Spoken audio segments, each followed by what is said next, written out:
Baik, Zoom hari ini kita mulai ya, Bapak, Ibu, dan mahasiswa.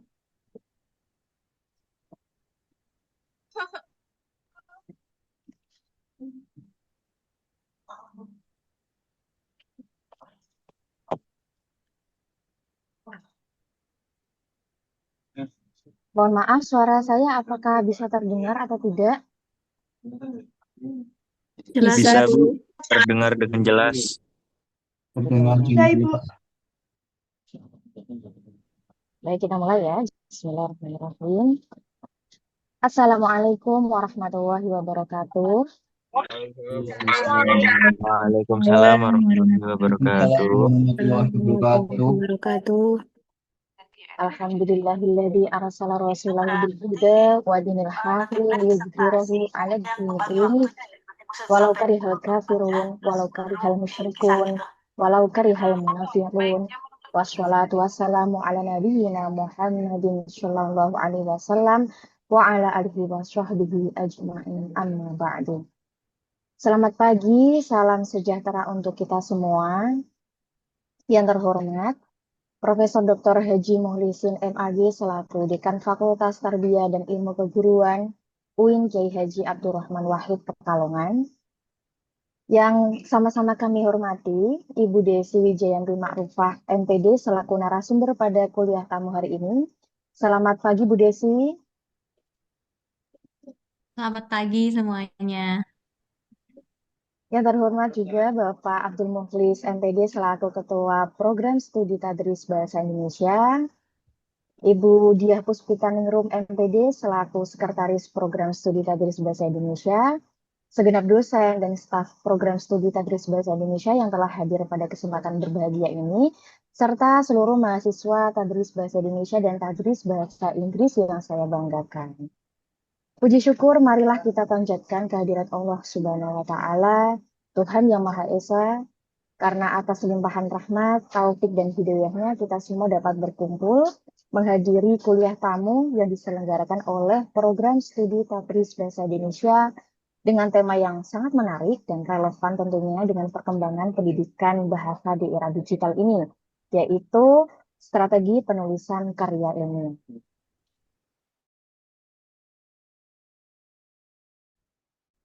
Junjungan kita Nabi Agung Muhammad Shallallahu Alaihi Wasallam yang telah membawa kita dari zaman jahiliyah, zaman kegelapan menuju zaman penuh ilmu pengetahuan. Nah, sebelum kita memulai acaranya, para hadirin sekalian, izinkan saya untuk menyampaikan beberapa hal teknis ya. Bagi seluruh peserta kuliah tamu yang mengikuti kegiatan ini, mohon untuk menonaktifkan mikrofonnya terlebih dahulu. Nanti ada sesi tersendiri, sesi diskusi tanya jawab untuk menyalakan mikrofonnya. Lalu silakan menyalakan videonya, kameranya terlebih dahulu, teman-teman. Agar kegiatan ini terasa lebih intim, terasa lebih interaktif ya, dan menunjukkan partisipasi aktif kita semua. Silakan untuk eh, menyalakan kameranya, Bapak, Ibu, dan teman-teman mahasiswa sekalian.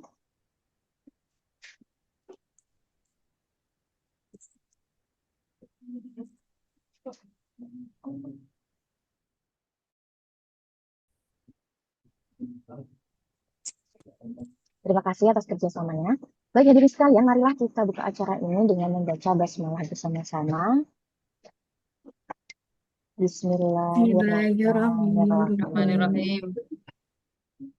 Nah, hadirin yang berbahagia, mengawali kegiatan kita pada pagi hari ini, saya selaku moderator, eh, marilah kita bersama-sama mendengarkan sambutan sekaligus pembukaan acara oleh Profesor Dr. Haji Muhlisin MAG selaku Dekan Fakultas Tarbiyah dan Ilmu Keguruan UIN Kiai Haji Abdurrahman Wahid Pekalongan. Nah, kepada beliau kami persilakan. Suara saya bisa didengar ya? Bisa, bisa, Prof. Prof. Baik. Bismillahirrahmanirrahim. Assalamualaikum warahmatullahi wabarakatuh. Waalaikumsalam warahmatullahi wabarakatuh. Waalaikumsalam warahmatullahi wabarakatuh. Innal hamdalillah wassalatu wassalamu ala Rasulillah Sayyidina wa Maulana Muhammad bin Abdullah wa ala alihi wa ashabihi wa mawalah la haula wa la quwwata illa billah amma ba'd. Yang sama-sama kita hormati Ibu Desi Wijayanti Ma'rufah. Assalamualaikum Bu. Waalaikumsalam, Prof. Terima kasih atas kehadirannya dari UIN Saizu ya. UIN Saizu Purwokerto, Jawa Tengah. Yang sama-sama kita hormati Bapak Abdul Mukhlis selaku Ketua Program Studi beserta Ibu Sekretaris Ibu Diah Puspitaningrum. Yang saya hormati Saudara Moderator dan yang saya banggakan seluruh mahasiswa. Halo. Halo mahasiswa. Halo Pak. Halo, Pak. Halo Pak. Halo Bapak. Posisi di mana ini? Di rumah, Halo, Pak. Pak. Di rumah, Pak. Di rumah. Paninggaran hadir Pak. Ya, siap. Kok ada yang videonya gambarnya kucing ya? Siapa itu tadi yang gambarnya kucing? Mbak Ii. Ya, biasanya yang gambarnya kucing itu perempuan ya biasanya ya. Baik. Hadirin hadirat yang berbahagia. Alhamdulillah, puji dan syukur.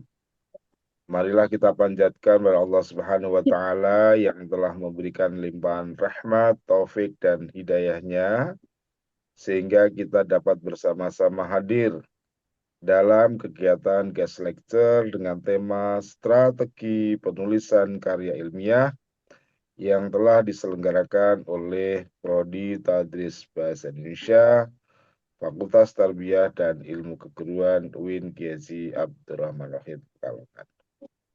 Salawat dan salam kita aturkan pada baginda Rasulullah Muhammad Sallallahu Alaihi Wasallam. Mudah-mudahan kita semua mendapatkan syafaatnya. Amin. Allahumma amin. Bapak dan Bu yang saya hormati, saya atas nama pimpinan fakultas menyampaikan penghargaan dan ucapan terima kasih yang sebesar-besarnya kepada narasumber kita, Ibu Desi Wijayanti Ma'rufah MBD dari UIN Saizu Purwokerto yang telah berkenan hadir dan akan berbagi ilmu kepada kita semua. Terima kasih. Kami sampaikan juga kepada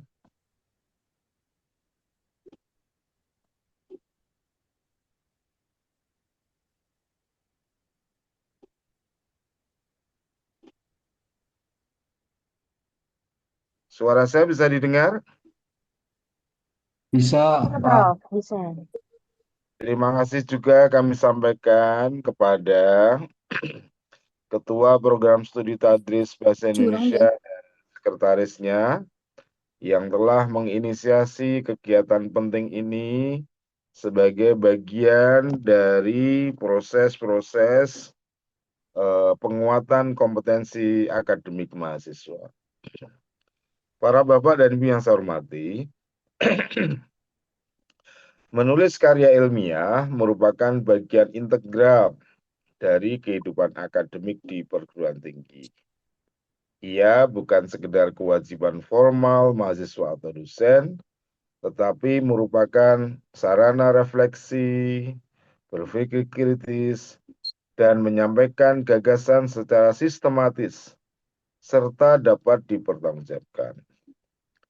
Budaya menulis harus dibangun sejak dini, mulai dari kemampuan membaca yang mendalam, berpikir logis, hingga kemampuan menuangkan ide secara terstruktur.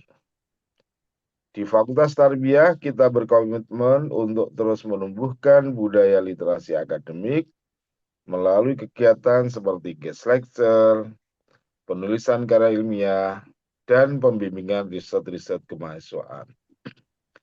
Bapak dan Ibu yang saya hormati, kegiatan hari ini menjadi wujud konkret kolaborasi antar perguruan tinggi yang menunjukkan bahwa Dunia akademik tidak bisa berdiri sendiri.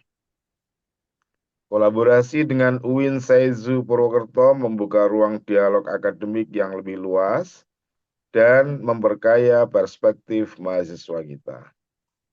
Dari kegiatan seperti inilah, mahasiswa tidak hanya memperoleh teori, tetapi juga inspirasi dari pengalaman akademis lain yang telah aktif dalam publikasi ilmiah nasional maupun internasional.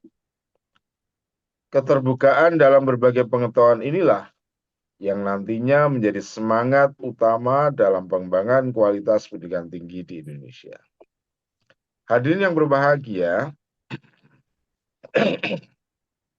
sekarang kita hidup di era digital yang penuh dengan dinamika informasi. Di satu sisi, teknologi membuka akses terhadap sumber ilmu pengetahuan yang begitu luas, namun di sisi lain ia juga menghadirkan tantangan berupa plagiarisme, disinformasi, dan juga kemalasan-kemalasan intelektual. Oleh karena itu, penting bagi mahasiswa dan dosen untuk menguasai strategi penulisan ilmiah yang baik dengan memanfaatkan teknologi secara etis, serta menjadikan karya tulis ilmiah sebagai bentuk kontribusi ilmiah yang berintegritas. Penulisan karya ilmiah bukan hanya kemampuan teknis, tetapi juga merupakan cermin dari karakter, kejujuran, dan tanggung jawab akademik. Program Studi Bahasa Indonesia memiliki posisi strategis dalam menumbuhkan literasi akademik dan budaya menulis di lingkungan fakultas. Maka melalui kegiatan ini, mahasiswa nantinya diharapkan tidak hanya mahir berbahasa, tetapi juga mampu menulis karya ilmiah yang berkualitas, komunikatif, dan relevan dengan kebutuhan zaman. Saya mengapresiasi inisiatif Prodi dalam menghadirkan narasumber yang berpengalaman di bidang penulisan ilmiah. Semoga kegiatan ini menjadi langkah awal untuk memperluas akademik berbasis riset dan publikasi di kalangan mahasiswa Tadris Bahasa Indonesia. Kepada seluruh mahasiswa, kepada seluruh mahasiswa peserta guest lecture, saya berpesan agar mengikuti kegiatan ini dengan penuh semangat dan sungguh-sungguh. Jadikan setiap ilmu dan strategi yang disampaikan oleh narasumber sebagai bekal untuk menulis karya ilmiah, menulis artikel jurnal, maupun karya akademik lainnya. Jangan takut untuk menulis ya, para mahasiswa. Jangan takut untuk menulis, karena setiap tulisan adalah wujud eksistensi intelektual dan bentuk kontribusi terhadap masyarakat ilmiah. Semoga pada kegiatan ini mampu melahirkan generasi muda yang produktif, kritis, dan berintegritas tinggi. Akhirnya, dengan membaca Bismillahirrahmanirrahim, maka kegiatan guest lecture dengan tema strategi penulisan karya ilmiah secara resmi saya nyatakan dibuka. Semoga Allah Subhanahu wa Ta'ala senantiasa memberikan keberkahan, kelancaran, dan kemanfaatan bagi kita semuanya. Terima kasih atas segala kekurangannya. Mohon maaf. Akhirul kalam. Wallahul muwafiq ila aqwamit thoriq. Wassalamualaikum warahmatullahi wabarakatuh. Waalaikumsalam warahmatullahi wabarakatuh. Waalaikumsalam warahmatullahi wabarakatuh. Baik, kami ucapkan terima kasih kepada Profesor Dr. Haji Muhyiddin MAG atas sambutan dan arahannya serta atas berkenannya membuka acara kuliah kami pada pagi hari ini. Terima kasih, Prof. Baik, mari kita berikan tepuk tangan virtual terlebih dahulu, teman-teman, untuk Pak Dekan kita ya yang telah memberikan sambutannya. Baik, hadirin yang berbahagia, selanjutnya izinkan saya memperkenalkan narasumber kita pada pagi hari ini, yaitu Ibu Desi Wijayanti Ma'rufah LPD. Selamat pagi Bu Desi. Selamat pagi, Bu Nurul. Bagaimana kabarnya hari ini Bu? Alhamdulillah, baik. Alhamdulillah. Ya, selamat bergabung di acara kuliah tamu kita Bu Desi. Baik, teman-teman, beliau ini, Ibu Desi ini merupakan koordinator program studi pendidikan bahasa Inggris di UIN Profesor Kiai Haji Saifuddin Zuhri Purwokerto. Atau biasa kita kenal itu UIN Saizu. Nah, beliau telah aktif sebagai dosen sejak tahun 2018 hingga sekarang. Tahun 2018 itu saya baru masuk S2, Bu.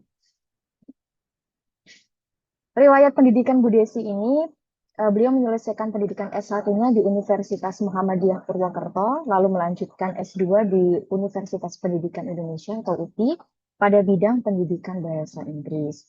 Nah, selain sebagai pengajar, beliau juga merupakan peneliti yang aktif dengan berbagai publikasi, baik publikasi di nasional maupun internasional. Di antaranya, beliau telah menulis beberapa artikel yang diterbitkan di jurnal Lexem, Okara, beberapa juga di jurnal Tarling, JESR, Altix, kemudian eh,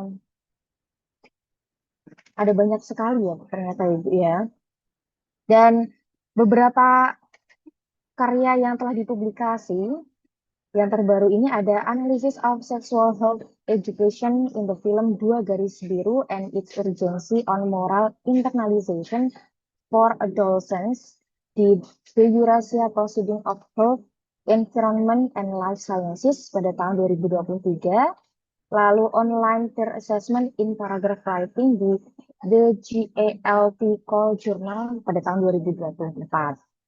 Beliau juga aktif sebagai anggota organisasi internasional seperti APACOL, mohon maaf kalau saya salah menyebutkan ya, yang merupakan singkatan dari Asia Pacific Association for Computer Assisted Language Learning, dan ELIT, English Lecturers of Islamic Higher Education, serta Indonesia Technology Enhanced Language Learning atau ITEL. Nah, tidak hanya di situ, beliau juga aktif dalam kegiatan sosial dan keorganisasian seperti Nasyiatul Aisyah, baik di tingkat daerah maupun di tingkat Sudan. Nah, dengan segudang pengalaman akademik dan pengabdian tersebut, tentu kita akan mendapatkan banyak wawasan baru dan materi yang sangat bermanfaat nantinya ya, yang akan beliau sampaikan pada acara kuliah tamu pada pagi hari ini. Baik, langsung saja mari kita sambut dengan penuh semangat dan tepuk tangan virtualnya untuk Ibu Desi Wijayanti Ma'rufah, MPD. Silakan untuk memberikan reaksi tepuk tangan virtualnya. Terima kasih. Kepada Ibu Desi Wijayanti Ma'rufah, MPD, kami persilakan untuk menyampaikan materinya. Baik, terima kasih Ibu Nurul Hidayah. Bismillahirrahmanirrahim. Assalamualaikum warahmatullahi wabarakatuh. Waalaikumsalam warahmatullahi wabarakatuh. Yang terhormat Bapak Dekan, tadi yang sudah memberi sambutan, salam kenal, nggih. Saya Desi Wijayanti dari Winseizu Purwokerto. Yang saya hormati juga Terima kasih, koordinator Bu Wijayanti. J. Yang saya hormati pula koordinator program studi Tadris Bahasa Indonesia ya. Di UIN Saizu tidak ada Tadris Bahasa Indonesia di sini. Masya Allah di UIN Gusdur ada Tadris Bahasa Indonesia. Bapak ya, Bapak Abdul Muhlis kalau tidak salah koordinator prodinya. Betul Bu Diah? Baik, selanjutnya juga yang saya hormati Ibu Diah Puspitaningrum dan juga Ibu Nurul Hidayah serta mahasiswa program studi Tadris Bahasa Indonesia UIN Kiai Haji Abdurrahman Wahid Pekalongan. Teman-teman kalau boleh saya sharing ya di sini. UIN Pekalongan ini salah satu tempat yang menjadi tempat sejarah saya dalam kehidupan saya ya, terutama pada saat saya mendaftar CPNS dulu, saya tesnya itu di UIN Pekalongan. Saya itu dulu tesnya di situ, tes CAT-nya, ya. Dan itu baru pertama dan ya mudah-mudahan nanti bisa bersilaturahmi ke sana ya di UIN Pekalongan. Baru pertama kali itu saya ke sana dan itu tahun 2017. Tahun 2017 saya CPNS CAT di sana. Hingga saat ini belum ke sana lagi. Mudah-mudahan bisa bersilaturahmi dengan Ibu Diah dan juga Pak Abdul Mukhlis serta teman-teman yang lain yang ada di sana. Oke. Alhamdulillahirrahmanirrahim atas kesempatan yang diberikan kepada saya. Pertama-tama marilah kita panjatkan puji syukur kehadirat Allah Subhanahu wa taala atas limpahkan rahmat serta karunia-Nya sehingga pada pagi hari ini yang cerah di sini ya, kita bisa berkumpul secara virtual dalam Zoom meeting ini di acara kuliah tamu atau guest lecture dari mata kuliah Academic Writing ya di Prodi Tadris Bahasa Indonesia UIN Gus Dur ini. Sholawat serta salam semoga selalu tercurah kepada junjungan kita Nabi Agung Muhammad Shallallahu Alaihi Wasallam. Semoga kelak kita mendapat syafaatnya di yaumil akhir. Amin ya robbal alamin. Baik, teman-teman Tadris Bahasa Indonesia di sini, saya yakin kalian sudah dibekali kemarin berarti dari pertemuan pertama sampai pertemuan ke, apakah di sana sekarang pertemuan ke 9 atau 10, Bu Diah? Minggu Setelah ini UTS? pertemuan ke Bu Desi. Oh, begitu, nggih. Ke-11. Oke, berarti hampir sama di sini juga pasca UTS di sini. Ya, saya yakin kalian sudah dibekali terkait dengan penulisan karya ilmiah. Di sini saya akan melanjutkan topik yang sudah kami koordinasikan, saya koordinasikan dengan Ibu Diah, yaitu mengenai hari ini kita akan membahas mengenai menulis latar belakang masalah. Seperti itu. Saya langsung saja nih izin share terkait dengan materinya ada di PowerPoint di sini. Apakah sudah muncul di layar teman-teman semuanya? Sudah Bu Desi. Baik. Mohon Ya, maaf Bu Desi menyela. ya. Di sini pesertanya itu kelas gabungan ya, ada dari Tadris Bahasa Indonesia dan juga Tadris Bahasa Inggris. Oh, baik. So welcome students here with me. Ya, especially di sini saya juga ngajar academic writing juga di Tadris Bahasa Inggris seperti itu ya.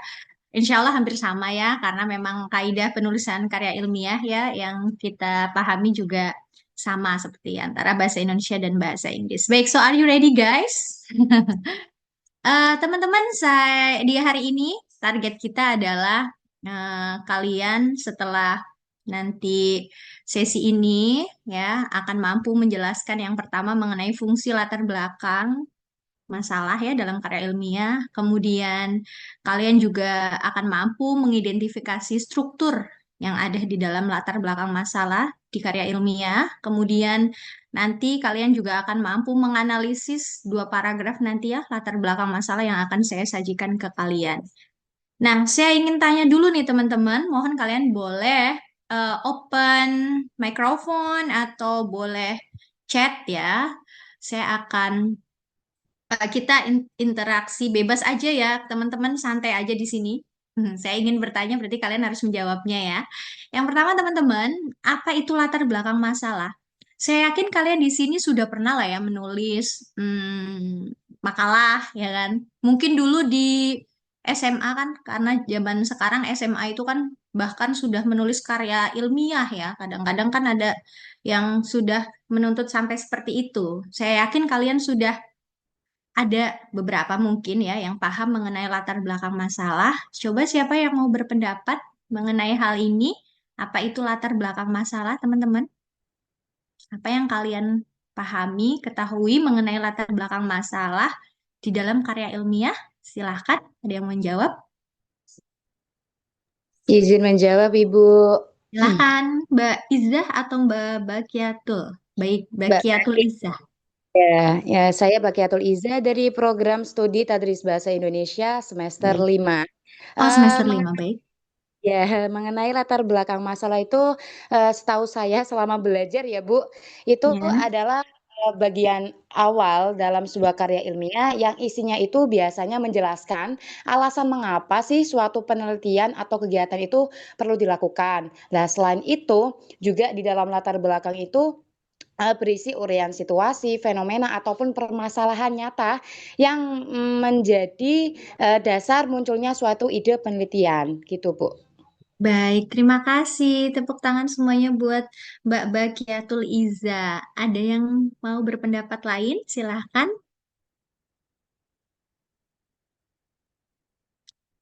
Silahkan dari mahasiswa tadris bahasa Inggris mungkin atau yang lain. Saya minta satu pendapatnya lagi. Silahkan teman-teman.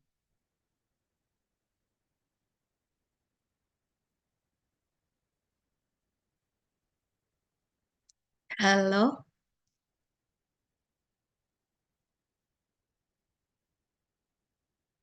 Tadi sudah dijelaskan ya latar belakang masalah itu apa. Barangkali ada yang mau menambahkan atau memberikan pendapat yang lain.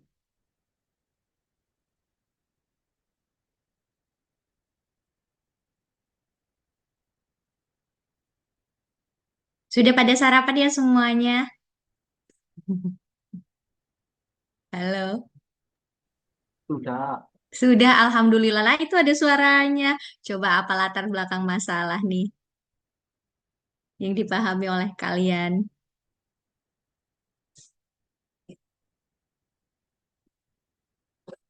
Masih malu-malu ya sepertinya. Baik, tadi ya sudah dijelaskan oleh Mbak Bakiatul Iza.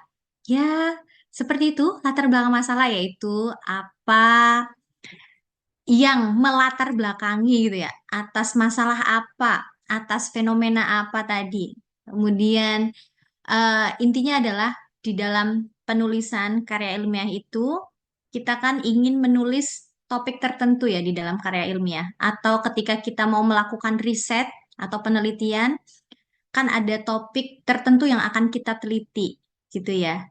Nah, apa sih latar belakang yang menjadi landasan dalam kita memilih topik atau pembahasan yang akan kita bahas nanti ya di dalam karya ilmiah. Nah, itu adalah latar belakang masalah. Secara simplify-nya seperti itu ya. Jadi kenapa kita memilih topik itu atas dasar apa, atas masalah apa, atas fenomena apa tadi sudah dijelaskan. Dan itu muncul di bagian awal awal karya ilmiah atau awal tulisan ilmiah. Misalkan kalian membuat makalah, itu pasti akan muncul di awal sendiri di bagian introduction ya, di bagian pendahuluan. Poin pertama sendiri itu adalah latar belakang masalah.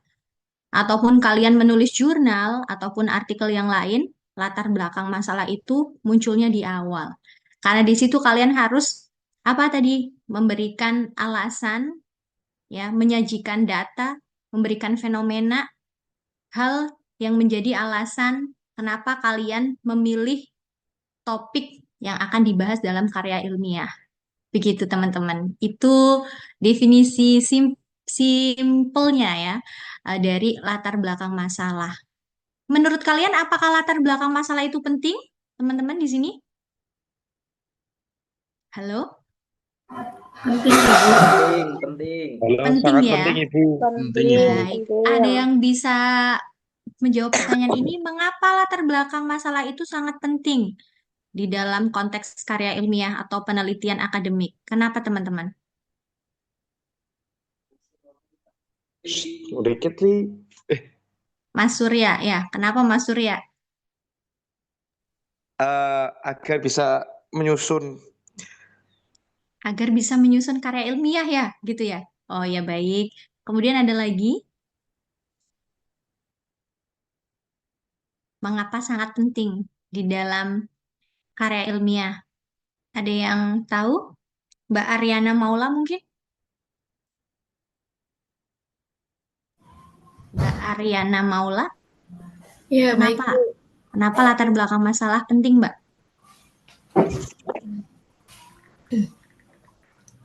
Baik.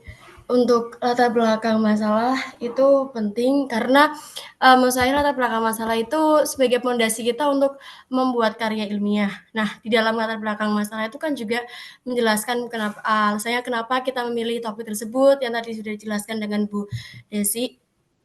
Terus juga menjelaskan tentang konteksnya dan urgensi untuk penelitian atau karya tulis yang akan kita tulis atau kita teliti. Begitu Bu. Jadi sebuah fondasi untuk kita menulis suatu karya tulis atau karya ilmiah. Baik, iya betul sekali, iya. Tepatnya juga adalah ya karena em, ini adalah bagian awal dari karya ilmiah, tentu pembaca ya, the readers itu akan pasti awal sendiri itu akan membaca mengenai latar belakang masalah kalian ya. Dan kenapa sangat penting? Yaitu untuk meyakinkan pembaca ya, atau misalkan kalian menulis skripsi gitu ya, nanti untuk meyakinkan pembimbing atau penguji mengenai topik yang akan kalian bahas itu benar-benar hal yang penting atau harus dibahas. Nah, gitu. Jadi, mengapa latar belakang ini penting? Karena disitulah kalian ajang untuk meyakinkan pembaca, ajang untuk meyakinkan pembimbing, penguji gitu ya, mengenai topik yang akan dibahas di dalam karya ilmiah kalian. Ya, jadi ini perannya sangat krusial, teman-teman ya, supaya tadi pembaca memahami urgensi penelitian kalian. Itu betul sekali tadi Mbak Ariana. Terima kasih. Nah, teman-teman mungkin di sini kadang di bagian pendahuluan itu kan ada latar belakang masalah, ada juga rumusan masalah. Nah, sama-sama ada masalahnya nih ya kan? Apa bedanya teman-teman antara latar belakang masalah dengan rumusan masalah? Ada yang tahu?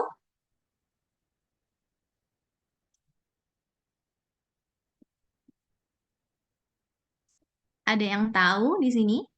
Coba saya ingin mendengar suaranya siapa di sini ya? Ada, wah ada yang namanya bagus sekali di sini. Namanya Elok Diah Lestari, Masya Allah. Nama sangat keindonesiaan ya, Nusantara banget. Elok Diah Lestari. Mbak Elok, halo. Halo Ibu. Baik Mbak Elok. Ah, apa yang Anda ketahui mengenai rumusan masalah dan latar belakang masalah? Apa bedanya? Tahu? Rumusan bedanya rumusan masalah dengan Silahkan Mbak Elok. belakang masalah.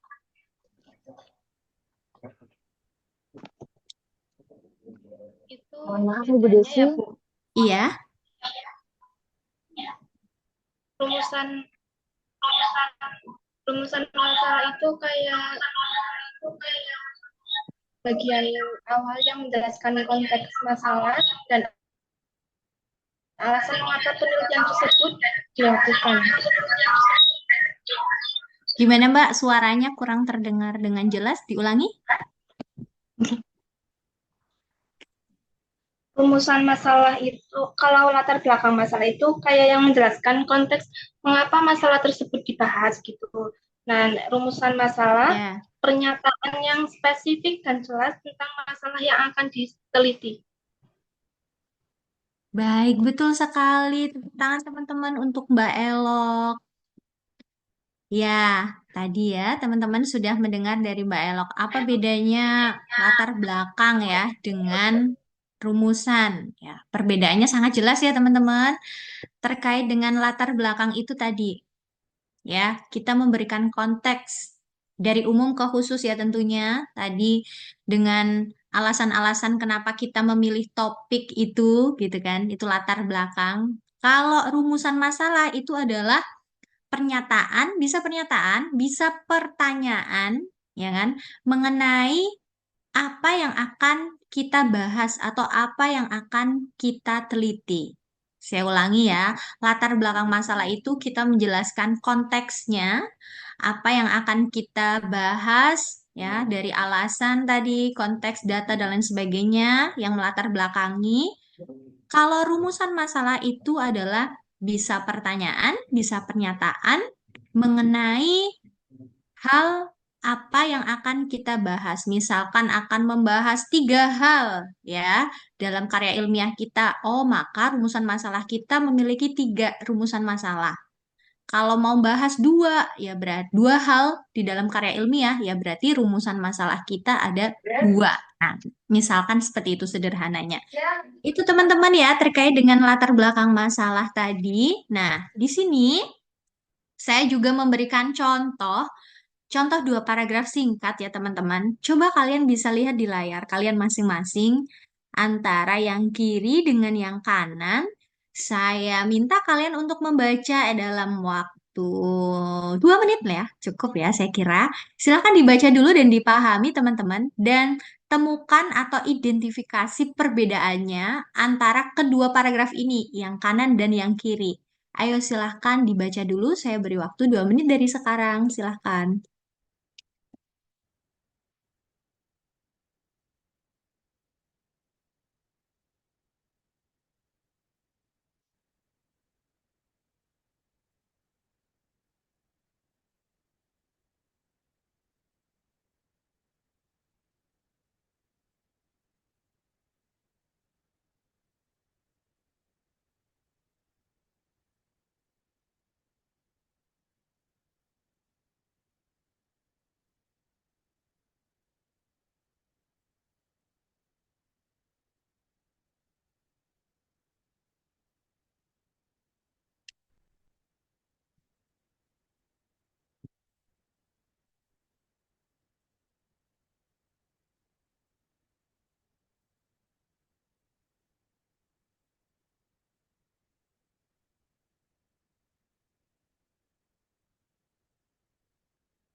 Baik, sudah selesai teman-teman?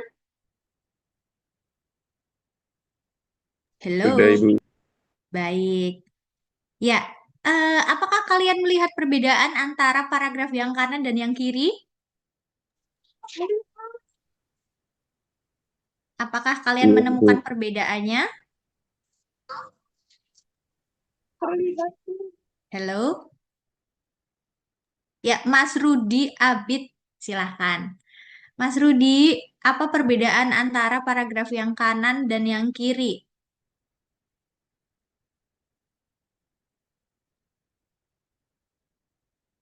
Halo, Mas Rudi Abid.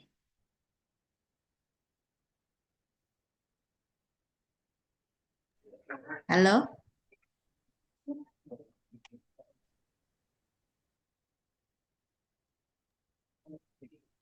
Tidak ada ya. Mbak Nova, ada Mbak Nova. Hanya 2, Nova. Mbak Nova. Halo, Mbak Nova.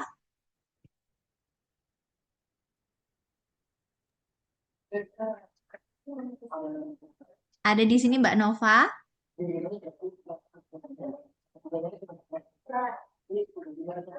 Halo,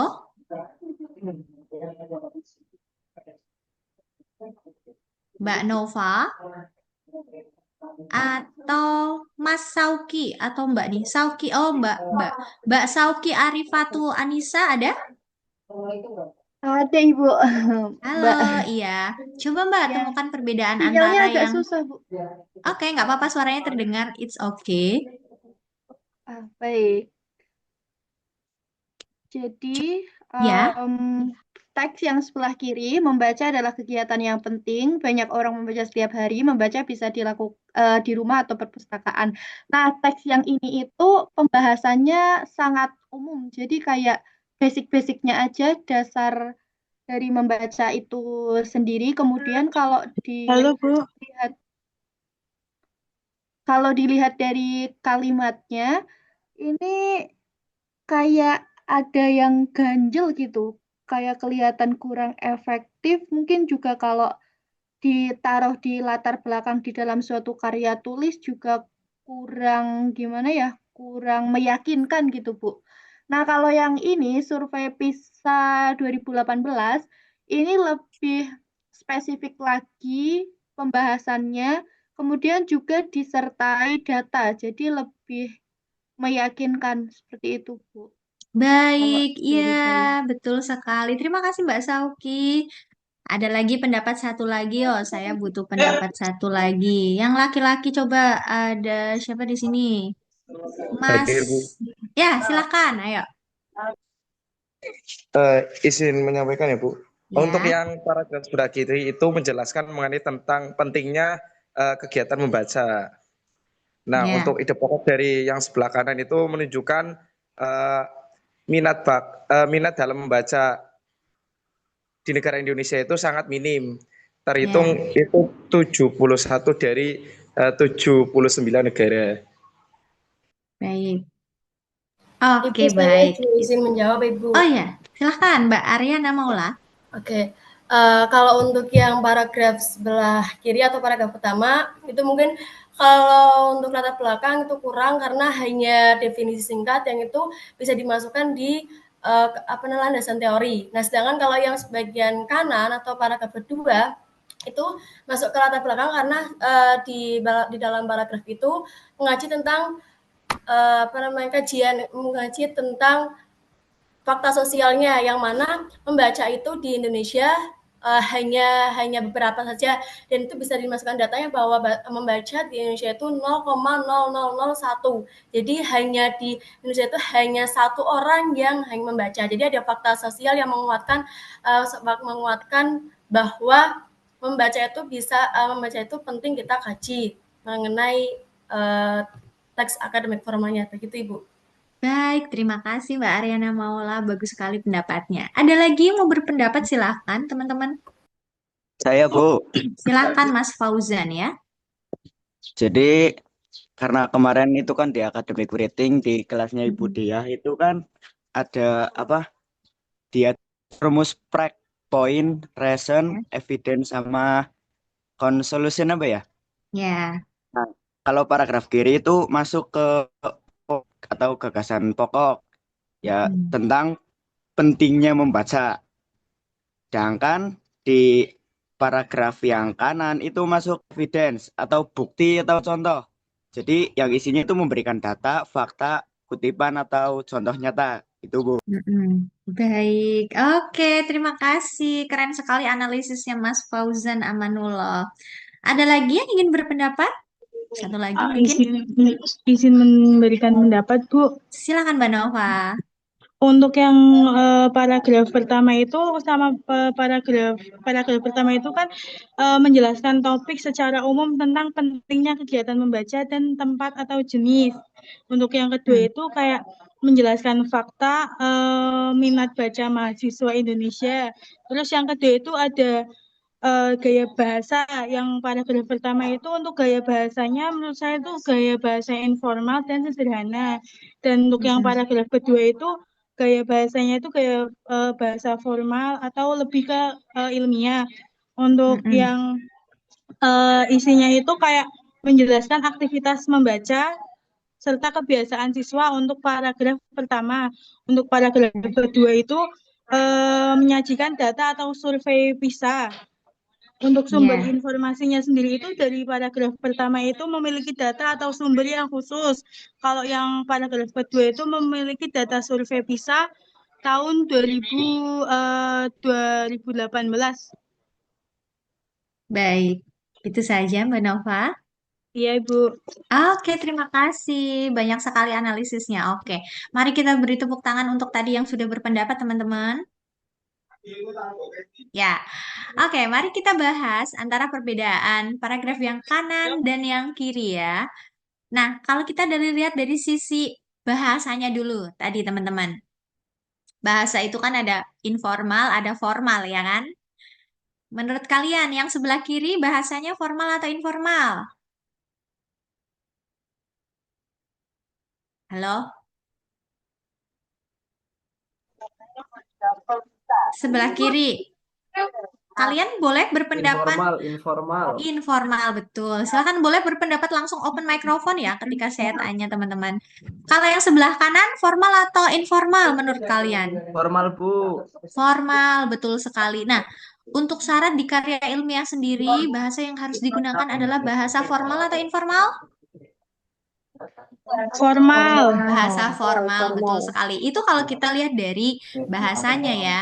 Kemudian kedua teman-teman, coba kita lihat dari susunan atau structure of the sentence-nya. Struktur kalimatnya. Kira-kira kalau yang di sebelah kiri itu kebanyakan mengandung kalimat jenis apa ya? Apakah kalimat simple sentence, compound sentence, complex sentence? Kalau di bahasa Indonesia itu ada kalimat sederhana, ya kan? Majemuk gitu ya. Paham ya kalian ya? Nah, kalau kita lihat yang sebelah kiri itu kalimatnya simple-simple, ya nggak? Ya kan? Kalau sebelah kanan sudah agak panjang gitu kalimatnya gitu ya. Nah, ciri-ciri dari karya ilmiah itu juga jangan lupa ya, biasanya adalah menggunakan kalimat yang kompleks, teman-teman, ya. Atau tadi tidak hanya menggunakan kalimat simple. Siswa harus suka membaca, apalagi seperti itu ya. Ada beberapa jenis buku yang bisa dibaca. Nah, itu kan sangat simple kalimatnya, ya, tidak kompleks ya. Kemudian tadi dari sisi latar belakang masalah. Nah, apakah yang di sebelah kiri itu sudah memberikan fenomena tertentu di sini secara konkret gitu ya? Atau dari susunan itu kira-kira apakah sudah layak disebut sebagai paragraf yang bisa dibawa ke latar belakang masalah yang sebelah kiri? Kalau kalian lihat, sudah atau belum? Belum. Belum, betul sekali ya. Karena di yang sebelah kiri teman-teman, ya, yang di sebelah kiri ini dia paragrafnya ya, bukan kurang baik ya, tapi belum kuat ya, atau ya kurang baik ya. Ketika kita menuliskan latar belakang masalah, paragraf seperti ini itu masih sangat lemah ya, karena sifatnya masih hanya deskriptif ya, tidak ada data di situ ya, dan juga fokus masalah yang akan dibahas juga belum jelas ya. Itu dari paragraf yang sebelah kiri. Sedangkan yang sebelah kanan, ya ini paragrafnya sudah lebih baik, teman-teman. Di situ ada data konkret tadi yang sudah disampaikan oleh yang berpendapat ya. Ada survei PISA di situ. Bahkan ada yang menghitung 0, berapa gitu ya. Aduh, saya nggak bisa ngitung ya. Anda luar biasa sekali bisa ngitung 0, berapa tadi ya. Nah, itu ada data konkret, teman-teman. Kemudian kalau kita lihat susunan sentence-nya, susunan kalimatnya, itu adalah dari hal umum ke khusus di sini ya. Dan memberikan fokus yang jelas mengenai apa yang kiranya nanti akan dibahas di dalam karya ilmiah yang nanti akan dituliskan. Nah, ini contoh sederhana teman-teman mengenai paragraf antara yang kiri dan yang kanan. Kira-kira harus bagaimana kalian nanti menuliskan latar belakang masalah. Contoh satu paragrafnya ini baru satu dan baru sederhana ya, hanya 3 kalimat. Nanti kalian ketika menuliskan karya tulis ilmiah itu harus berparagraf-paragraf gitu ya. Nah, jadi apa saja? Ini mohon fokus ya teman-teman. Ini masuk ke dalam materi. Jadi apa itu latar belakang masalah? Latar belakang masalah itu tadi sudah kita bahas bersama ya. Bagian yang menjelaskan alasan mengapa penelitian perlu dilakukan. Itu tujuannya. Kita harus meyakinkan pembaca ya bahwa topik yang akan kita sampaikan di dalam tulisan kita, penelitian yang akan kita teliti dalam penelitian kita itu adalah penting untuk dilakukan, penting untuk dibahas ya. Dan ini adalah fondasi teman-teman atau hal yang paling krusial di dalam karya tulis ilmiah, yaitu supaya kita meyakinkan pembaca untuk memahami urgensi tadi dan juga konteks dari penelitian atau dari tulisan yang akan kita bahas ya. Nah, hal yang perlu kalian perhatikan teman-teman di latar belakang masalah ini harus ya, ini idealnya ya, ada 4 hal yang harus kalian bahas di dalam latar belakang masalah. Yang pertama adalah fenomena umum, yang kedua adalah masalah atau kesenjangan atau gap gitu ya. Kemudian adalah fokus topiknya, dan yang terakhir itu adalah urgensi dari penelitian ya. Jadi pertama dulu dari fenomena umum teman-teman. dari fenomena umum itu tadi. Misalkan kita mau membahas mengenai apa? Kalian di bahasa Indonesia ya, misalkan implementasi pembelajaran project based learning gitu ya misalkan ya dalam pengajaran bahasa Indonesia. Nah, hal umum dulu yang perlu kalian bahas mengenai apa di situ? Ya berarti mengenai pengajaran bahasa Indonesia itu seperti apa ya kan?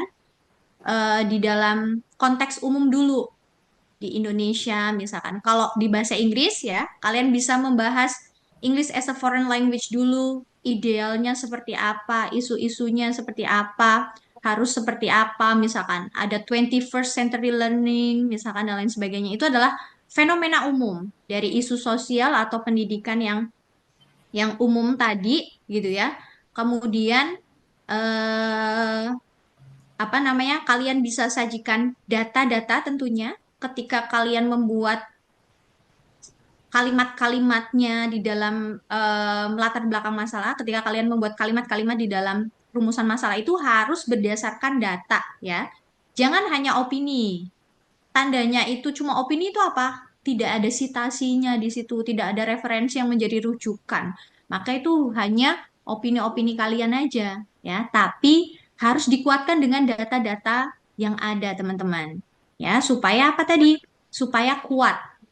Nah, kemudian setelah fenomena, ya, kita eh, beralih ke masalah atau kesenjangan atau gapnya antara kondisi ideal dengan realitasnya. Misalkan tadi kita awalnya membahas mengenai pembelajaran bahasa Indonesia itu harus gimana, dalam 21st century learning itu harus gimana, misalkan ya. Kemudian bahas masalahnya. Masalahnya misalkan nyatanya sekarang misalkan ya, guru masih banyak yang mengajar menggunakan conventional learning atau pembelajaran tradisional yang belum berpusat kepada peserta didik misalkan. Nah, itu kesenjangan, ya kan? Kesenjangan dari kondisi ideal tadi dengan realita yang ada yang perlu kalian bahas atau perlu kalian teliti. Tadi ya, topiknya itu adalah implementasi project based learning misalkan kan gitu. Setelah itu, setelah masalah atau kesenjangan, kita lari ke urgensi ya. Kenapa kita apa namanya membahas masalah itu atau memberikan solusinya. Tadi ya kan, kondisi idealnya adalah pembelajaran bahasa Indonesia dalam 21st century learning harus berfokus kepada siswa. Kesenjangannya adalah saat ini guru masih banyak yang menggunakan traditional learning, belum berpusat kepada siswa. Nah, urgensi penelitiannya adalah ya sebagai seorang guru gitu kan, kita harus memperhatikan kebutuhan siswa, apalagi kondisi siswa sekarang ya kan, di mana di era abad sekarang ini ya kan, siswa harus diberi apa ruang sebanyak-banyaknya misalkan untuk belajar di kelas tidak hanya mendengarkan gitu ya, terus harus dikasih opportunities especially to practice tadi, yaitu salah satunya misalkan ya melalui project based learning method, misalkan melalui tadi pendekatan atau apa namanya strategi project based learning gitu ya, model pembelajaran project based learning itu kan ya. Nah, terus kita sampaikan di situ project based learning itu pentingnya apa gitu ya, untuk saat ini dan lain sebagainya. Kemudian setelah itu baru ke fokus atau topik. Nah, kalian sampaikan bahwa di dalam penelitian kalian, di dalam karya tulis kalian, di sini akan membahas mengenai tadi implementasi project based learning dalam pengajaran misalkan bahasa Indonesia dan lain sebagainya. Itu contoh teman-teman ya struktur yang ada di dalam latar belakang masalah ya. Ada 4 hal di situ dan yang perlu kalian pahami di sini juga kalian harus apa namanya berpikir dari hal yang umum dulu ke yang khusus, atau kalau di papan tulis ya biasanya saya tulis tuh bagai prisma terbalik atau segitiga prisma segitiga ding segitiga terbalik gitu ya. Segitiga terbalik itu berarti yang atasnya kan lebar ya teman-teman, semakin ke bawah itu semakin mengerucut. Nah, itulah framework dari latar belakang masalah teman-teman, yaitu alurnya didaktif. dari yang umum dulu ke yang khusus. Seperti itu struktur dari latar belakang masalah seperti yang tadi sudah saya sampaikan sebelumnya. Apakah sampai sini ada pertanyaan atau sampai sini bisa diterima, teman-teman? Bisa, Ibu. Oke, Bisa, thank bisa, you. bisa. Yang lain? Bisa, Ibu. Bisa. Oke, baik. Kita lanjut. Nah, ciri-ciri dari latar belakang yang baik. Nah, ini juga harus diperhatikan, teman-teman. Ciri-cirinya supaya kita bisa meyakinkan pembaca, supaya kita bisa menyajikan hal yang kuat, ya, fondasi yang kuat untuk melatar belakangi penelitian kita atau tulisan kita, gitu ya. Ada hal yang perlu kalian perhatikan, teman-teman di sini. Yang pertama adalah tulisan kalian itu harus logis dan sistematif. Paragraf-paragraf yang kalian susun itu harus logis ya dan sistematis juga. Jadi tadi alurnya adalah dari umum ke khusus ya. Dan antar paragrafnya itu juga harus coherence ya. Kalian sudah mempelajari itu mungkin dengan Budiah ya. Antar paragrafnya itu harus koheren ya. Dan biasanya gini yang fenomena terjadi di mahasiswa. Satu paragraf itu bahasnya macem-macem. Macem-macem itu gimana? Kalian harus balik lagi ke paragraph writing ya. Kalau di dalam bahasa Inggris itu ada mata kuliah, kalau di sini itu paragraph writing. Jadi sebelum academic writing itu mereka udah paragraph writing dulu. Maksudnya gimana?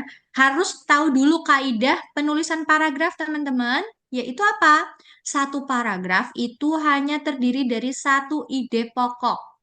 Artinya, ketika kalian menuliskan sebuah paragraf, harus jelas kalian mau bahas apa, ide pokoknya apa. Jangan seperti es campur ya, semuanya ada di situ. Enak sih ya, tapi membingungkan pembaca itu kalau ketika kalian nulis satu paragraf itu bahasnya macam-macam. Contohnya tadi, oh saya mau menerangkan terkait dengan kondisi ideal dulu, terkait dengan pembelajaran bahasa Inggris di 21st century learning itu, ya di abad ke-21 ini harusnya kayak gimana. Ya berarti satu paragraf kalian harus tuntaskan membahas mengenai kondisi ideal dulu nih. Jangan bahas masalahnya. Nanti masalahnya nanti di paragraf selanjutnya. Gitu ya. Contohnya kayak gitu. Jadi satu paragraf itu ide pokoknya harus jelas. Apa? Ya kan? Nanti dibahas lagi di paragraf berikutnya. Mengenai apa? Ya misalkan masalah. Ya kan? Jadi satu paragraf hanya terdiri dari satu ide pokok ya teman-teman. Itu diperhatikan. Dan juga antara paragraf satu dengan paragraf berikutnya itu harus mulus transisinya ya. Harus ada biasanya kalau di bahasa Inggris itu ada namanya transition word ya. Di dalam bahasa Indonesia juga seperti itu kan ada ya. Nah, tolong itu bisa di apa namanya perhatikan. Kemudian yang kedua teman-teman tadi yang sudah saya sampaikan didukung oleh data atau referensi ya. Karena apalagi skripsi nanti kalian, apalagi artikel ilmiah atau jurnal, ya. Semakin banyak referensi, semakin banyak data yang kalian sajikan di dalam latar belakang masalah, maka akan semakin kuat latar belakang masalah kalian. Si pembaca akan semakin yakin dengan urgensi dari penelitian yang akan kalian teliti, ya. Si pembaca akan yakin mengenai pentingnya dari hal yang akan dibahas di dalam makalah kalian, misalkan di dalam artikel kalian, ya. Jadi jangan hanya memberikan opini-opini, ya, karena opini itu sifatnya subjektif. Jadi mohon didukung dengan data, ya. Supaya apa? Supaya lebih objektif dan lebih kuat tadi. Kalian bisa gunakan fakta yang ada, bisa gunakan data-data statistik, ya, dari sumber-sumber akademik yang terpercaya, bisa dari artikel ilmiahnya orang, dari jurnal-jurnal, dari skripsi, tesis, disertasi, dan lain sebagainya ya, yang mana kalian bisa dapatkan itu secara mudah ya di internet, di Google Scholar ya, atau di apa Perplexity gitu ya, atau dan lain sebagainya itu sangat mudah sekali. Kemudian selanjutnya perhatikan alurnya tadi, yaitu dari didaktif. Didaktif itu berarti dari yang umum dulu ke yang khusus. Yang umumnya adalah tadi kondisi ideal, fenomena dulu, setelah itu masalah, ya kan? Setelah itu urgensi, barulah terakhir sendiri gongnya gitu ya.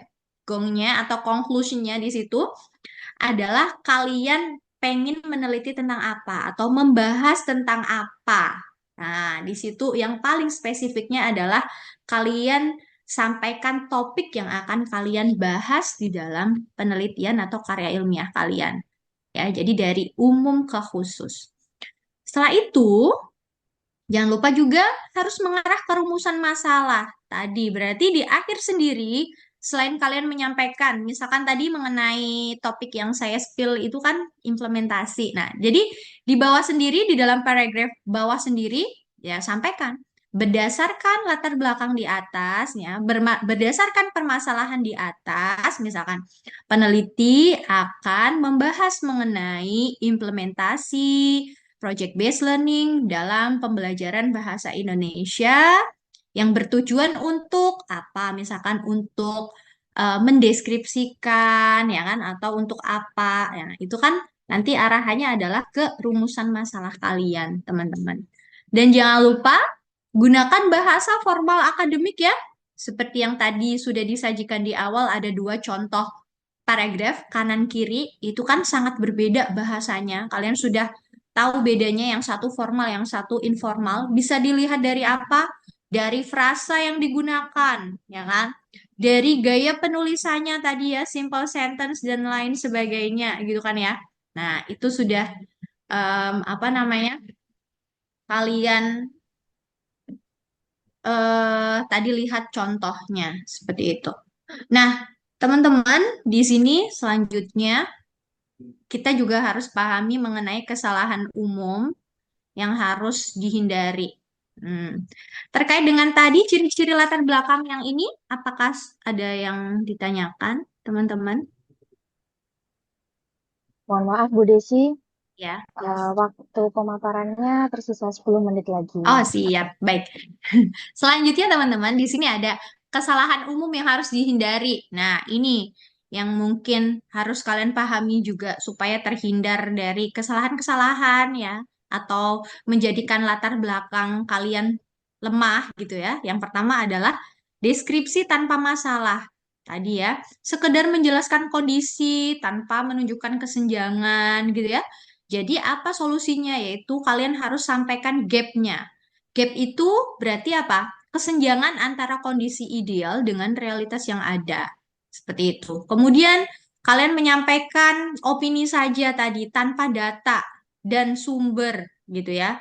Jadi hanya pernyataan umum saja tidak ada rujukannya gitu kan. Nah, itu juga sering terjadi, maka kalian harus hindari itu. Jadi mohon sertakan referensi di dalam latar belakang masalah kalian. Kemudian juga teorinya berlebihan di awal ya. Teorinya terlalu banyak di situ. Jadi harus gimana ya? Harus urut tema dengan harus mengurutkan tema kalian tuh dengan logis dari umum lalu ke masalah, kemudian ke teori pendukung seperti itu. Kemudian apalagi selanjutnya yaitu apa? Bahasa ya, bahasanya non akademik. Saya yakin kalian tuh Gen Z di sini ya, yang sering menggunakan bahasa-bahasa slang ya, bahasa-bahasa percakapan atau kalian masih minim ya dalam penulisan karya ilmiah dan lain sebagainya harus dibiasakan dari sekarang, dari semester ini gitu ya. Karena yang akan kalian hadapi ke depan tuh masih panjang gitu ya. Nanti sampai skripsi gitu kan ya. Nah, maka harus dilatih penggunaan bahasa-bahasa akademik ya ketika menulis itu. Gunakan bahasa yang formal. Kemudian apa? Itu juga tidak mengarah ke rumusan masalah. Jadi pada akhirnya endingnya itu tidak terhubung dengan pertanyaan penelitian. Maka dari itu di akhir paragraf ya kan pastikan di akhir paragraf itu kalian akan menghubungkan ke pertanyaan penelitian atau rumusan masalah yang kalian punya di dalam karya tulis kalian itu. Itu terkait dengan kesalahan umum yang perlu kalian perhatikan teman-teman. Nah, di sini sebenarnya saya ada satu aja ya nih. Silahkan kalian boleh baca ya. Ini adalah contoh yang saya beri mengenai contoh rumusan masalah. Teman-teman bisa lihat di sini ya. Judulnya apa ini teman-teman? Dari judul tertutup ini ya sama saya. Judulnya adalah, sebentar. Nah, media audiovisual dalam pembelajaran bahasa Indonesia ya, itu judulnya ya. Kalau kita lihat teman-teman di sini, dari paragraf yang pertama, ini adalah memberikan konteks idealnya ya, konteks ideal dalam pembelajaran, yaitu kita sajikan isu ya, isu yang berkembang saat ini ya, yaitu mengenai pembelajaran dalam era teknologi ini ya kan, penggunaan audiovisual, media itu seperti apa dan lain sebagainya. Semuanya ini adalah kondisi ideal. Kalian memberikan konteks di sini ya, konteks atau hal yang ideal. Kemudian kalau kita lihat di sini ada kata namun. Nah, ini yang saya maksud dengan transition word tadi. Antar paragrafnya itu supaya nyambung ya, maka kita harus gunakan transition word di sini. Contoh di sini adalah namun ya, meskipun penggunaan media and so on. Nah, di sini di dalam paragraf ini membahas mengenai apa? Permasalahan yang ada tadi. Jadi, antara ideal condition, kemudian selanjutnya di sini adalah permasalahan yang ada, ya kan? Kemudian di sini menyampaikan hal ini berakibat pada terbatasnya pemanfaatan teknologi dan lain sebagainya. Nah, itu kan permasalahan ya. Kemudian paragraf yang ketiga di sini menyampaikan apa? Tadi solusi ya kan? Apa yang akan kita bahas? Dampak terbatasnya pemanfaatan media adalah mahasiswa dan lain-lain so on. Nah, kemudian gapnya adalah padahal lain so on di sini ya. Kalian bisa baca sendiri.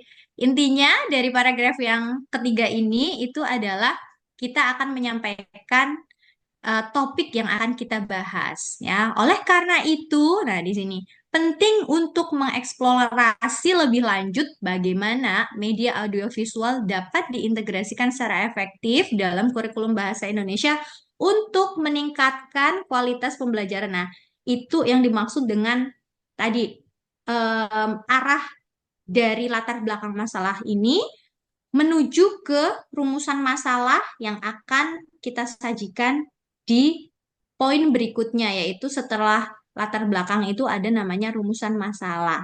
Nah, jadi nanti nyambung dengan rumusan masalahnya, teman-teman. Antara latar belakang masalah dan rumusan masalah itu harus nyambung. Ya, yaitu kalian harus mengantarkannya dulu ya di akhir latar belakang masalah ini untuk memberikan rumusan masalah selanjutnya. Nah, sebenarnya saya punya satu lagi ya. Apakah habis ini ada sesi tanya jawab? Masih bisa? Ada, Bu. Oke, baik. Ya udah berarti mari kita lanjut dengan sesi tanya jawab karena masih sisa 5 menit, Ibu. Begitu? Ya. Dilanjutkan dulu nggak apa-apa, Bu. Nanti baik. tanya jawabnya setelah ini. Oh, oke. Ya baik, teman-teman. Jadi hal yang perlu kita refleksikan bersama, hal yang perlu kita pahami bersama tadi ya teman-teman, dari awal kita sudah mengetahui contoh dari gaya bahasa yang ada di latar belakang masalah ya. Tadi ada 2 paragraf, kalian sudah bisa menganalisis apa bedanya paragraf yang sebelah kiri dan sebelah kanan gitu ya. Kemudian di awal sekali tadi juga kalian sudah sedikit mengetahui mengenai apa itu latar belakang masalah, pentingnya apa gitu ya. Apa bedanya dengan rumusan masalah.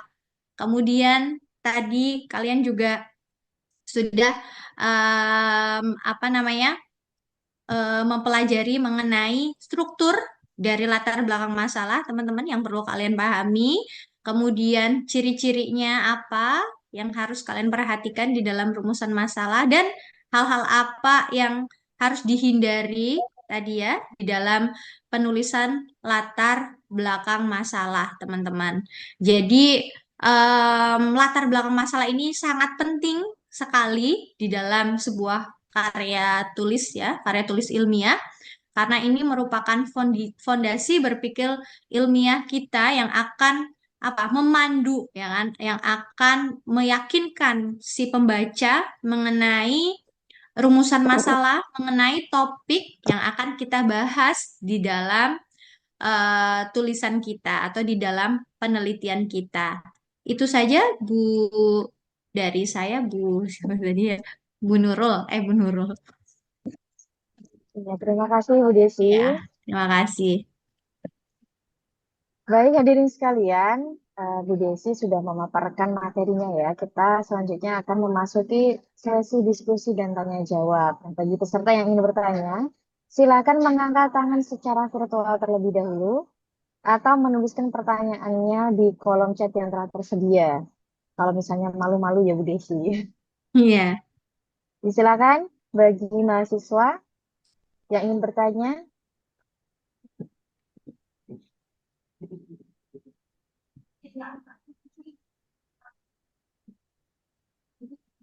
Mbak Baki, selanjutnya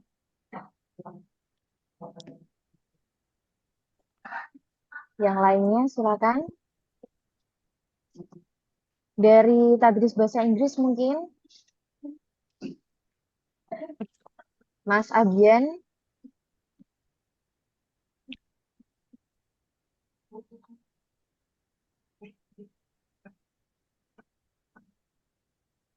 Mbak Aziza, silakan.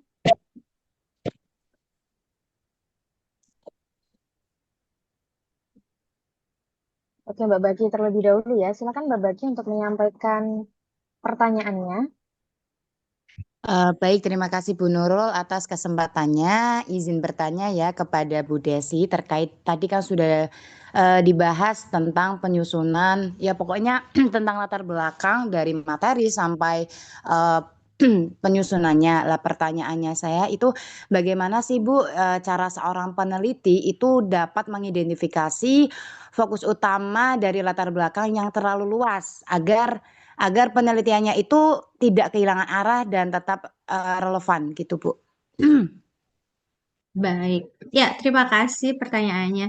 Baik Mbak Bakiatul Izzah, biasanya kita harus identifikasi variabel ya, variabel dalam penelitian kita. Contohnya misalkan tadi kalau dilihat dari judul dulu ya, judul kita harus pahami judul yang akan kita tulis di dalam karya ilmiah kita. Nah, di situ akan ada berapa variabel atau topik ya. Itu kan terlihat. Contohnya tadi implementasi pembelajaran project based learning ya dalam implementasi project based learning dalam pembelajaran bahasa Indonesia.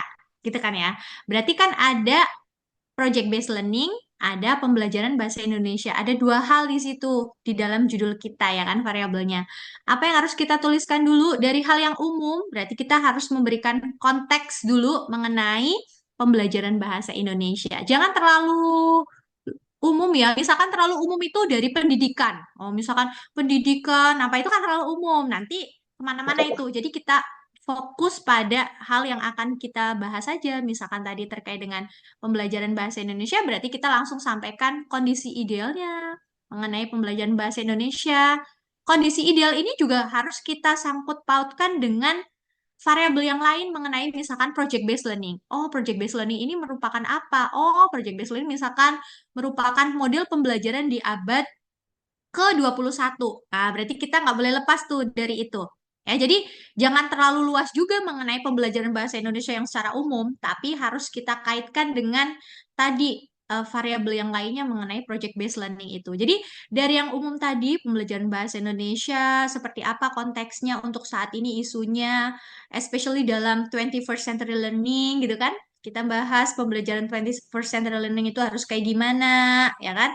Nanti kan arahnya adalah di mana project based learning itu salah satu model pembelajaran yang harus diterapkan gitu kan itu nanti nanti dibahasnya nanti dulu tapi karena itu udah kita mau introducing the topic kan jangan dulu jadi dari tadi pembelajaran kemudian apa selanjutnya masalah kan tadi dari ideal condition ke masalahnya itu apa nah kita harus memikirkan mengenai masalah apa, realita apa dalam konteks pembelajaran bahasa Indonesia yang kiranya menjadi gap antara ideal tadi. Misalkan tadi seperti yang saya sampaikan, saat ini guru-guru misalkan masih ada yang belum memperhatikan apa namanya student center learning gitu ya masih masih berpusat sama guru gitu kan ya masih belum memperhatikan prinsip-prinsip 21st century learning misalkan ya itu adalah masalahnya setelah itu baru ke topiknya kita mau membahas mengenai apa? Project based learning. Berarti selanjutnya adalah project based learning. Jadi penting sekali teman-teman supaya kita nggak lari kemana-mana ya tadi pertanyaannya. Kuncinya adalah kalian harus tahu tadi strukturnya dulu. Oh, dari umum ke khusus. Oh, harus bahas fenomena dulu, kemudian masalah, kemudian apa dan lain sebagainya. Itu harus ada di frameworknya kalian. Setelah itu tulis outline. Jangan menulis langsung di lembar kertas kosong, menulis langsung gitu ya. Jangan, nanti kalian bisa kemana-mana idenya.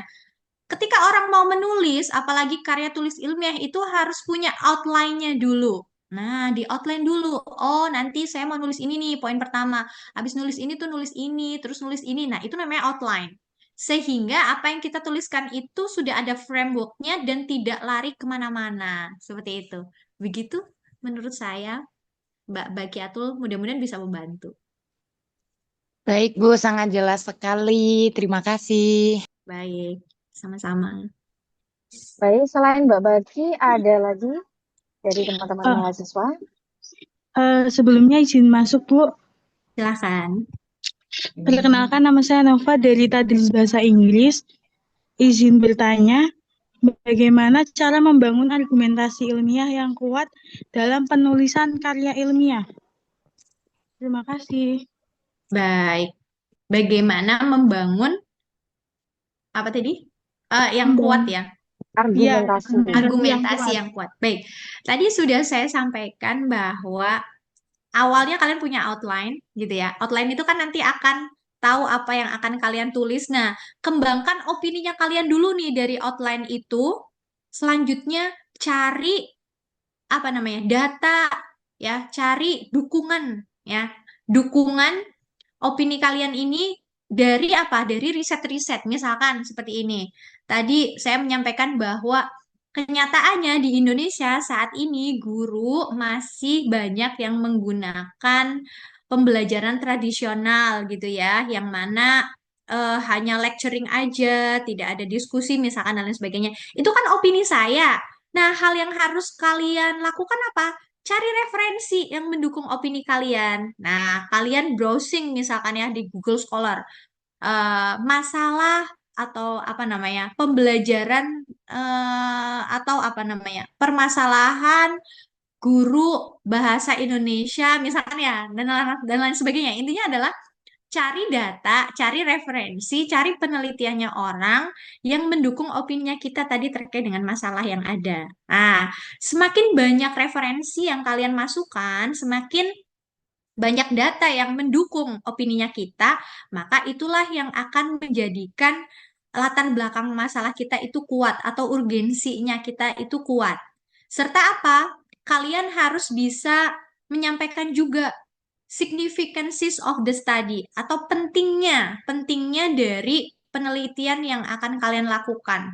Misalkan pentingnya dari penelitian yang akan kalian lakukan itu, maka dari itu gitu kan ya, project based learning maka dari itu pembahasan mengenai implementasi project based learning ini sangat penting. Nah, pentingnya itu apa? Jangan cuma bilang sangat penting, jangan, tapi sampaikan untuk apa? Kontribusinya apa? Dari penelitian yang sudah kalian lakukan itu kontribusinya apa? Nah, kalau kontribusi itu ada dua hal yang harus dibahas teman-teman, yaitu kontribusi secara teoritis dan kontribusi secara praktis atau theoretical significance dan practical significance. Jadi pentingnya apa dari karya ilmiah kita secara teori dan pentingnya apa penelitian kita atau karya ilmiah kita secara praktis. Contoh secara teori itu apa? Yaitu apa? Mengembangkan keilmuan. Nah, itu kan secara teori ya, pentingnya itu mengembangkan keilmuan. Yaitu apa? Misalkan bisa memberikan referensi, ya bukan, mengembangkan keilmuan berarti memberikan konteks pembelajaran di Indonesia, misalkan ya terkait dengan project based learning, khususnya dalam misalkan senior high school, dalam SMP atau SMA, pokoknya sajikan yang sesuai dengan konteks dari penelitian kalian. Pengembangannya itu maksudnya gimana? Nah, selama ini kan mungkin teori project based learning itu kan hanya misalkan ya ada berapa step? 5 step atau 7 step dalam project based learning secara teori seperti itu. Tapi kalian melakukan penelitian nih. Nah, hasil dari penelitian kalian bisa saja guru yang ngajar menggunakan project based learning dalam kelas bahasa Indonesia ini tidak melakukan 5 step. Misalkan ada step tambahan. Nah, itu maksudnya pengembangan teori itu seperti itu. Ya, jadi selain 7 sesuai dengan teori, ternyata guru ini melakukan step yang lainnya, step tambahan. Nah, berarti itu namanya pengembangan teori gitu kan ya. Terus signifikan secara praktis itu apa? Ya, berarti memberikan apa? Memberikan deskripsi, memberikan apa namanya manfaat kepada guru untuk apa? Misalkan menjadi inspirasi guru, ya kan? Yang mana itu sangat berkontribusi secara praktis, of course, ke teachers yang ada di sekolah itu yang kalian teliti, misalkan ataupun secara praktis apa? Memberikan referensi ke peneliti lain yang nanti akan meneliti hal yang sama. Nah, itu yang mungkin perlu dimasukkan juga di dalam latar belakang masalah ya. Jadi signifikansinya itu apa boleh ditambahkan di dalam latar belakang masalah supaya urgensi dari penelitian yang akan kalian lakukan atau dari pembahasan artikel yang akan kalian bahas gitu ya kuat seperti itu. Itu dari saya. Baik, terima Apakah kasih bisa Bu Desi. dipahami ya? Bagaimana Mbak Nova? Iya Bu, terima kasih bisa dipahami. Baik. Oke, ada mahasiswa yang lain yang ingin bertanya, silakan. Kita buka satu pertanyaan lagi ya Bu Desi. Siap. Izin masuk Bu, saya izin bertanya. Ya. Oke, silakan. Sebelumnya, perkenalkan saya Yasmin Syifai Fatin dari program studi Tadris Bahasa Inggris UIN Kiai Haji Abdurrahman Wahid Pekalongan. Izin bertanya Ibu, bagaimana cara menentukan judul karya ilmiah yang baik dan mampu menggambarkan isi penelitian secara ringkas, jelas, dan menarik tanpa kehilangan unsur ilmiahnya? Menarik tanpa menghilangkan unsur ilmiahnya gitu ya. Baik. Ya, especially di dalam karya ilmiah itu kan ada pedomannya masing-masing. Jadi misalkan pedoman skripsi antara UIN Seizu dengan pedoman skripsi di UIN sana, UIN Gus Dur gitu ya, beda misalkan. Yang pertama adalah harus kalian pahami dulu pedomannya, karena di situ pasti ada pedoman terkait dengan penulisan judul. Nah, misalkan harus berapa kata gitu kan. Nah, ketika kalian menuliskan jurnal, artikel jurnal, itu pun seperti itu. Masing-masing jurnal ilmiah itu pasti ada ketentuan, ada formatnya, cara kita menuliskan judul. Ada berapa kata yang harus ada minimal dan maksimalnya, itu pertama yang harus kalian pahami ya. Yang kedua adalah tentunya harus menggunakan bahasa formal ya, bahasanya formal artinya jangan menggunakan bahasa yang informal. Karena apa? Ya biasanya mungkin dari Gen Z supaya eye catching nih, supaya supaya menarik nih gitu kan. Misalkan menggunakan frase-frase yang informal, berarti itu dihindari teman-teman. Kemudian jangan terlalu umum dan jangan terlalu spesifik juga di dalam judul kita gitu ya.